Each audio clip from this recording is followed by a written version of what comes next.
আমাদের আরেক প্রতিনিধি সৌভিক মজুমদার এই মুহূর্তে আমাদের সঙ্গে রয়েছেন। আমি সৌভিকের সঙ্গে কথা বলবো। যদি এই 124 পাতার দীর্ঘ রায়টা পড়া যায় সৌভিক, দেখা যাচ্ছে যাবতীয় দুপক্ষের তরফে যা কিছু বক্তব্য 13টা প্রশ্নের মাধ্যমে মহামান্য বিচারপতিরা তুলে ধরার চেষ্টা করেছেন। এইবারে যে রাজ্য সরকারি কর্মচারীরা এইটা নিশ্চয়ই জানতে চাইবেন, যদি সহজভাবে বলতে পারো সৌভিক, যে এই যে 100% বকেয়া মহার্ঘ ভাতা তারা পাবেন, কিভাবে পাবেন, কতদিনের মধ্যে পাবেন, কতগুলো কিস্তিতে পাবেন, এবং যে কমিটি গঠন করে দেওয়া হয়েছে 4 সদস্যের, তারা কি করবে? দেখো, এখন কিছুক্ষণ আগে যে নির্দেশনামার কপি আমাদের হাতে এসেছে, সেই কপি অনুযায়ী একটি 4 সদস্যের কমিটি গঠন করা হয়েছে এবং অবসরপ্রাপ্ত বিচারপতিদের দিয়ে এবং সিএজির একজন প্রতিনিধিকে নিয়ে এই 4 সদস্যের কমিটি গঠন করা হয়েছে। এখন কেন এই 4 সদস্যের কমিটি গঠন করা হয়েছে, তার কারণ হলো এই যে সুপ্রিম কোর্টের তরফ থেকে ডিএ দেওয়ার নির্দেশ দেওয়া হয়েছে, সেই নির্দেশের বাস্তবায়নটা হলো কিনা, সেই ডিএটা দেওয়া হলো কিনা, সরকারি কর্মচারীদের হাতে সেই টাকাটা পৌঁছলো কিনা, সেইটা নিশ্চিত করবার জন্য এই কমিটি গঠন করা হয়েছে। এখন আজকের যে নির্দেশ দেওয়া হয়েছে, সেই নির্দেশ বলা হয়েছে যে এই যে 100% ডিএর কথা কর্মচারীদের তরফ থেকে বলা হচ্ছে, তার মধ্যে 25% ডিএ অবিলম্বে দিয়ে দিতে হবে। অর্থাৎ তার জন্য কোনো দিনক্ষণ নির্ধারিত করা হয়নি, নির্দিষ্ট করা হয়নি। অবিলম্বে এই 25% ডিএ দিয়ে দিতে হবে সরকারি কর্মচারীদের, এবং এরপরে সরকারি কর্মচারীদের যে মোট বকেয়া ডিএ রয়েছে, সেই অঙ্কটা কত, সেই অঙ্কটা নির্ধারণ করার জন্য এই কমিটি কাজ করবে। এই কমিটি তারা রাজ্য সরকারের সঙ্গে আলোচনা করে ঠিক করবেন যে মোট বকেয়া ডিএর পরিমাণ কত বা কত টাকা বাকি রয়েছে, সেটা এই যে কমিটি রয়েছে সেই কমিটি ঠিক করবে।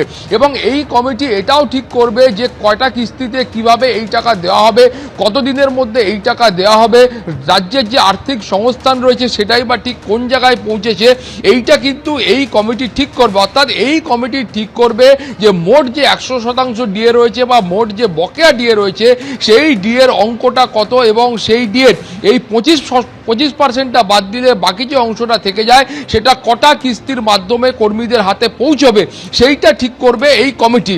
এখন কমিটি যখন তারা নিজেদের মধ্যে আলোচনার ভিত্তিতে ঠিক করলেন যে কটা কিস্তিতে এই বকেয়া ডিএ দিতে হবে, তার যে প্রথম অঙ্ক বা প্রথম কিস্তিটা হবে, সেই কিস্তিটা 31শে মার্চের মধ্যে মিটিয়ে দিতে হবে। অর্থাৎ তুমি বুঝতে পারছো যে সরকারি কর্মচারীদের ব্যাংকের অ্যাকাউন্টে অবিলম্বে 25% ডিএ দিয়ে দিতে হবে, এবং তারপরে যে অঙ্কটা বাকি থেকে যায় তার প্রথম কিস্তিটা 31শে মার্চের মধ্যে সরকারি কর্মচারীদের ব্যাংকের অ্যাকাউন্টে পাঠিয়ে দিতে হবে।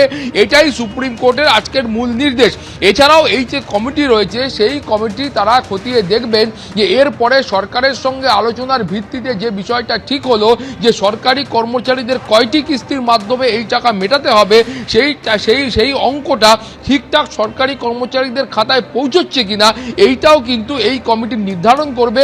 অর্থাৎ সুপ্রিম কোর্টের তরফ থেকে এই যে বিশেষ কমিটি গঠন করা হলো 4 সদস্যের, এই কমিটি গঠন করে একদিকে নিশ্চিত করা হলো যে সুপ্রিম কোর্টের যে নির্দেশ ছিল সেই নির্দেশ ঠিকমতো পালন করা হচ্ছে কিনা, এবং অপরদিকে কর্মীরা যে আশঙ্কা বারবার প্রকাশ করছিলেন যে সুপ্রিম কোর্টের তরফ থেকে নির্দেশ দেওয়া হয় কিন্তু সরকারের তরফ থেকে সেই নির্দেশের কার্যত বাস্তবায়ন হয় না, সরকারি কর্মচারীদের কাছে টাকা পৌঁছয় না, সেই বিষয়টা যাতে আর পুনরাবৃত্তি না হয় সেইটা সুনিশ্চিত করবার জন্য আজকে সুপ্রিম কোর্টের তরফ থেকে এই নির্দেশ দেওয়া হয়েছে। ফলে বুঝতে পারছো 15ই এপ্রিল এই যে আজকের যে নির্দেশ দেওয়া হলো, তার কমপ্লায়েন্স যে রিপোর্ট রয়েছে সেটা সুপ্রিম কোর্টের কাছে পেশ হবে, এবং তারপর সুপ্রিম কোর্ট সেটা খতিয়ে দেখবে, এবং পরবর্তী পর্যায়ের কোনো নির্দেশ যদি আর প্রয়োজন থাকে সেটাও সুপ্রিম কোর্ট দেবে।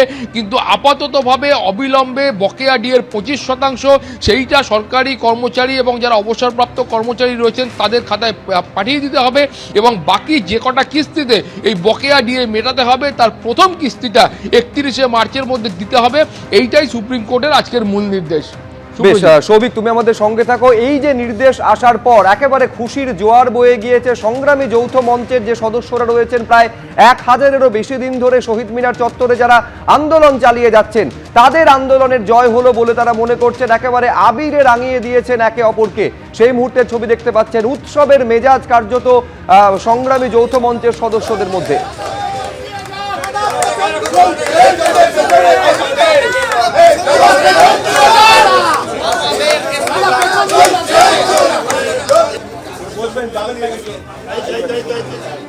হ্যালো, সেই সাইডে আসো, লাইভ আছে। মানে অবশেষে তাহলে জয় এলো বলা যায়, অবশেষে। এখন সেই অবশেষটা আলটিমেটলি হবে কিনা সেটা আমরা জানি না। এর আগেও 25% দেওয়ার অর্ডার হয়েছিল, সেটাকে সরকার মানেনি। কিন্তু এইবারে আমরা দৃঢ় প্রতিজ্ঞ, 31শে মার্চের মধ্যে সরকার যদি এটাকে মেটানোর মতো আজকেই তার প্রভিশন যদি না রাখে বাজেটের মধ্যে, তাহলে সরকার চিন্তা করে নিক যে তার অস্তিত্বটাকে কিভাবে তারা টিকিয়ে রাখবেন। একটা কথা দিয়ে রাখছি যে কর্মচারীরা সংঘবদ্ধভাবে সমস্ত রকম বাধা মানে উপেক্ষা করে রাস্তায় নামার জন্য তৈরি হয়ে আছে এবং তার ক্ষেত্র প্রস্তুত হয়ে আছে। রাখবেন কিনা বলটা এখন সরকারের কোর্টে।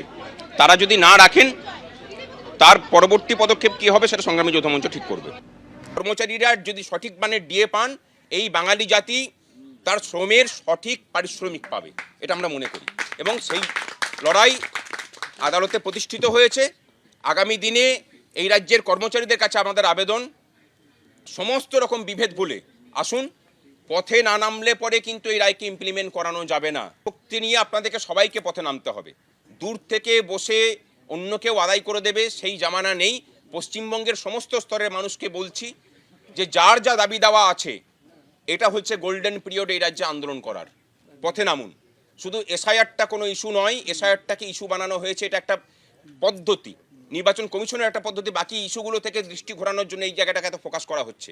রাজ্যের যে বেকারত্বের সমস্যা, শিক্ষা স্বাস্থ্যের পরিকাঠামো ভেঙে পড়া, রাজ্যের সার্বিক পরিকাঠামো ভেঙে পড়া, এই সমস্ত কিছুগুলো থেকে দৃষ্টি ঘুরিয়ে দেওয়ার জন্য এই কাজ করা হয়েছে। আসুন সকলে মিলে লড়াই করি, এই রাজ্যটাকে সঠিক পথে ফেরাতে হবে। মামলাটাতে আমরা জিততামই, সেটা সময়ের অপেক্ষা ছিল। মাননীয় মুখ্যমন্ত্রী কোটি কোটি টাকা খরচা করে গতকালকে শুধুমাত্র যে এসআইআরের মামলা লড়তে গিয়েছিলেন তাই নয়, রাজ্যবাসীকে জানায় যে ওনার সেকেন্ড এজেন্ডাও একটা ছিল, সেটা হচ্ছে ডিএর রায়টাকে ত্বরান্বিত করা। সেই রায়টাকে উনি ত্বরান্বিত করে এসেছেন। আরে আমরা তো সবুজই, তো বিক্ষুব্ধ মানে মাঝে মাঝে সরকার যখন মানে কুকুর বিড়ালের সাথে তুলনা করে তখন আমরা বিক্ষুব্ধ হয়ে যাই, না হলে আমরা সবুজই। সরকারটাই সবুজ, আমরা সরকারের অংশ, সেখানে সবুজ না হয়ে উপায় কোথায় আপনার? আমরা সরকারি কর্মচারী, তো আমরাও সবুজ। কিন্তু সমস্যাটা হচ্ছে যে উনি কোনো সময় লাল চশমা পরে আমাদেরকে দেখেন তখন লাল দেখেন, গেরুয়া চশমা পরে দেখেন তখন গেরুয়া দেখেন। যেভাবে উনি আমাদের 4 মাস ধরে আটকে থাকা রায়কে উনি গতকালকে গিয়ে সারাদিন তদবির করে ত্বরান্বিত করে নিয়ে এলেন, মানে ওনার জন্য কোনো শব্দই এবং ধন্যবাদ যথেষ্ট নয়। এবিপি আনন্দ, এগিয়ে থাকে, এগিয়ে রাখে।